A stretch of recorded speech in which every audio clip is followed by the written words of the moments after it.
купуването и продаването на гласове е престъпление. Добро утро и от мен, уважаеми зрители. Видяхте специалната ни заставка за изборните дебати тук в нашото студио. Видяхте и температурите, които се очертават да бъдат много високи. Най-горещата дата обаче ще бъде 12 май, поне за тази пролет. Днес искам да ви представя Цвета Маркова, варненка, съдия, 2 мандата председател на Държавната комисия за сигурността на информацията и в момента кандидат, депутат от Движение България на гражданите. Добро утро! Радвам се да ви посрещна в нашето студио, за да представим политическата платформа на на Движение България на гражданите. Всъщност, нека да започнем с представяне на вас самата. Аз съм родена във Варна, така както и моите предци 3 поколения назад. Завършила съм училище Климент. Баща ми е бил военнослужещ, след това Френската гимназия, после Софийския университет с магистърска степен по право. Работила съм като съдия в продължение на 12 години във Варненски районен съд, заместник-председател на Варненски районен съд и окръжен съдия. 2001, съм била член и говорител на Централната избирателна комисия за избор на президента Първанов за първи мандат.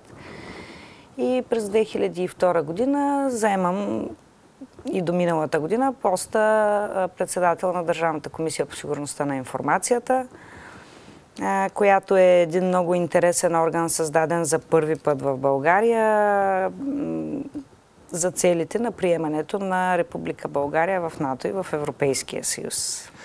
Малко по-късно ще обсъждаме теми, свързани косвено или пряко с работата ви като председател на Държавна комисия за сигурност на информацията. Бих искал да ви запитам, извън така официалната тематика, защо решихте да се занимавате с политика? Успешен юрист, с кариера, с издадени и мисля, че в учебник също имате. Да, имам статии, монографии по несъстоятелност, по търговско право. С 2 думи, успешна кариера, защо се захванахте и с политика? Честно казано, докато съм била съдия, всички съдии нямат право да членуват в политически партии. Съм била изключително аполитична.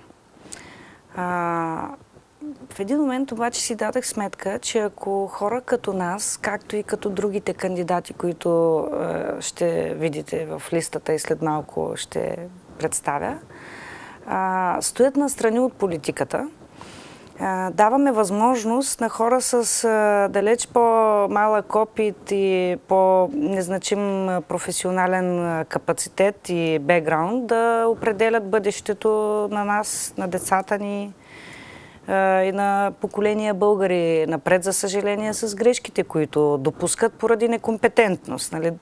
Излишно е да напомням броя на калинките и всички сфери, в които те се изявиха през последните 3 години и половина. Така че присъствието на грамотни, образовани, подготвени хора в политиката е условие за просперитета въобще на държавата. Не от някаква лична амбиция или суетност, подобно решение за участие в политиката. Готовност да допринесете с професионалните си качества за Да, считам, че има какво да дам. Така ли мислят и колегите ви от листата? Нека да поговорим сега за нея. Специално за Варна, тя е много интересна. Листата на Движение България на гражданите за Варна е изключителна. И аз искрено се гордея с присъствието на такива хора в нея. 7 юристи, 7 икономисти, водача на листата е професор по право, имаме доктор по психология, имаме собственик на градински център, 10 жени, което отговаря на условията за 30% присъствие в листата на жени. И има така изключително личен, чисто човешки аспект, че 4 от първите 5 в листата очакват рожби в своите семейства, така че това е един много хубав знак и искрено се надявам това да орисаме цялостния проект с много добро Да се роди бъдеще. нещо ново. Да. Вие сте трета на съм трето трета. място в листата. Аз чакам внук. Какво чакат първия, втория и четвъртия? Нека да кажем имена, мисля, че сега е момента. Даниел Вълчев също чака дете. Стилиян Гроздев, не бих могла да кажа. Който е втори в листата. Да, четвъртия чака доктора, чака също детенце. Наскоро се роди дете също така на друг колега от листата, 2 дни преди представенето й. Нещо ново вече се роди във връзка с Движение България на гражданите. Вие сте единствената политическа сила, която провежда граждански референдум.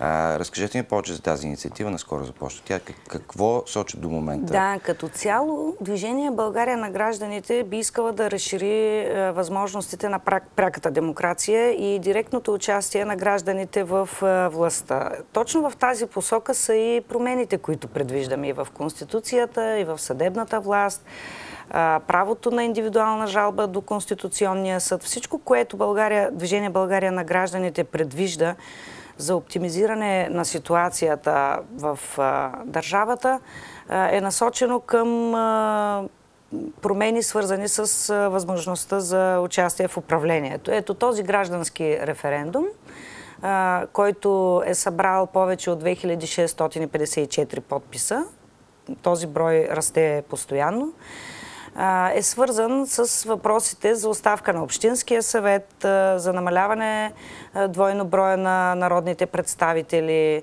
и така нататък. Всичко това са въпроси, на които гражданите с удоволствие отговарят, защото те чувстват по този начин биха почувствали своето участие в политиката. Говорим за подписката във Варна. Тя е национална.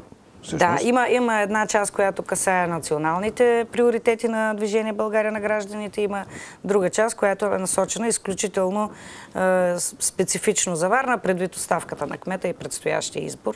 Оставката на кмета вече е факт. Оставката на Общинския съвет се чака, варненци. Всъщност, като юрист, възможно ли е това? Много ни убеждаваха, че няма как да бъде заменен настоящия Общински съвет веднага с друг. Всичко, разбира се, зависи от това дали ще има или няма оставка.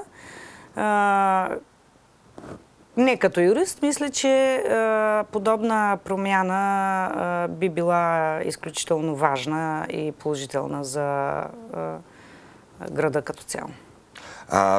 Да преминем и на национално ниво. Какви са промените, които предлага Движение България на гражданите при евентуално управление? Аз считам, че даже и да не участва пряко в изпълнителната власт, за законодателната нямам съмнение, разбира се, че ще бъде представено Движение България на гражданите. Вече забелязвам един процес на копиране, на взаимстване на идеи от нашите приоритети, от други партии. Това, което току-що казах и бих искала да подчертая, намаляване на броя на депутатите би довел до по-голяма лична отговорност на всеки от тях за това, което прави в парламента, за това, което под формата на парламентарен контрол от името на своите избиратели се допуска и коментира в заседанията на парламента. Така че това е една изключително важна промяна. Не толкова, разбира се, намаляването на броя на автомобилите или на привилегиите, които имат депутатите, което, разбира се, също не е без значение. По-скоро акцент към отговорността и ефективността от работата на народните представители. В съдебната система правото на конституционна жалба би дисциплинирало правораздаването, цялата система на правораздаване. Струва ми се също така важен въпрос за мястото на прокуратурата.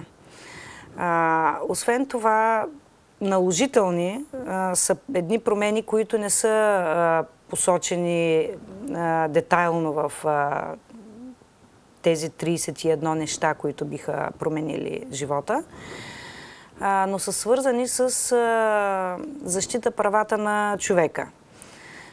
В битието си на съдия съм била член на Консултативния съвет на съдиите към Съвета на Европа и ще ви кажа, че през 2009 година беше допусната една изключителна грешка в началото на мандата на ГЕРБ, състояща се в отменянето на една разпоредба от Наказателно-процесуалния кодекс, която задължаваше прокуратурата да внесе обвинение в 2-годишен срок от започване на предварителното производство.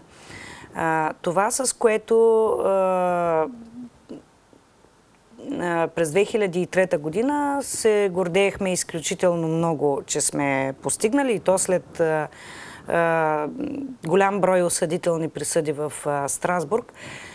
Така че това е едно от нещата, които считаме за изключително важни. Защо това е важно? България е на 5-то място по осъждане в Страсбург, след държави като Турция и Русия.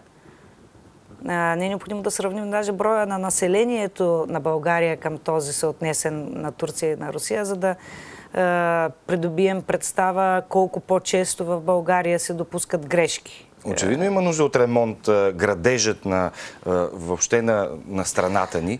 Доверието в съдебната система е елемент от държавността.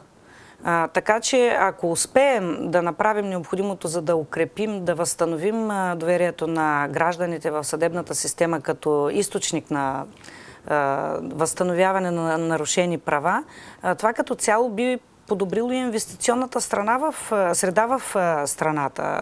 Би дало възможност на инвеститорите, ако са останали такива, да инвестират. Повече юристи в парламента, може би, повече по-добри юристи, закони.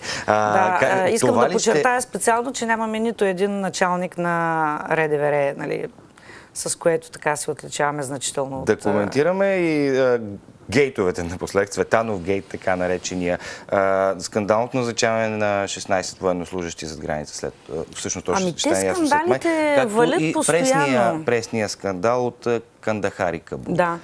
Това ли е причината? Лявата ръка не знае какво прави дясната. Няма симбиоза между институциите. Няма как да знае, да.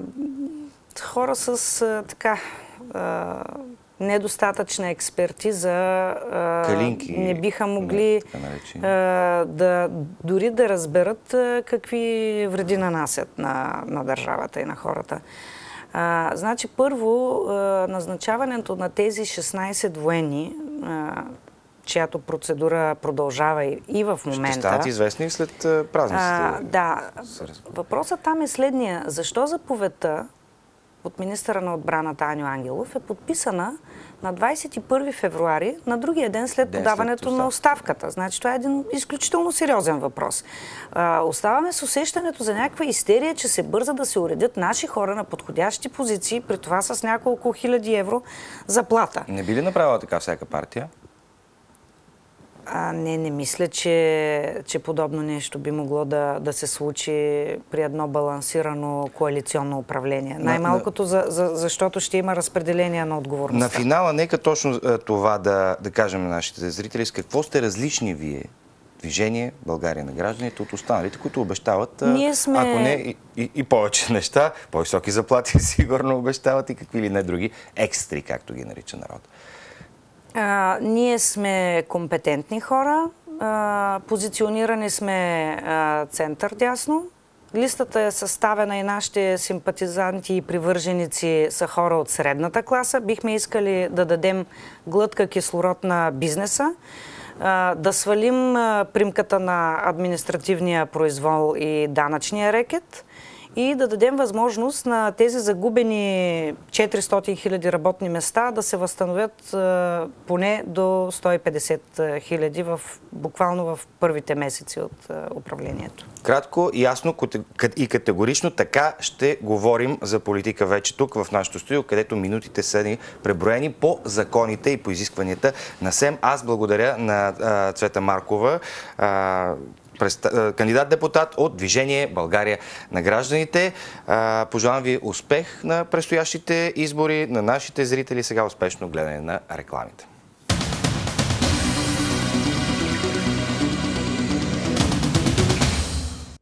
Купуването и продаването на гласове